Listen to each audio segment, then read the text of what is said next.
Alam mo ba, ang magtataho, walang pakialam yan kung bibili ka o hindi.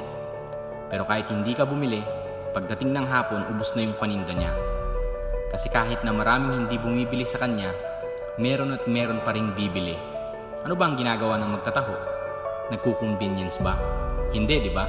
Isinisigaw niya lang ang paninda niya. Mga interesado na mismo ang lumalapit. Wala siyang pakialam kung bibili ka o hindi, basta ang sa kanya lang, isisigaw niya ang paninda niya para malaman ng mga tao sa madaling salita, nag-a-advertise lang siya.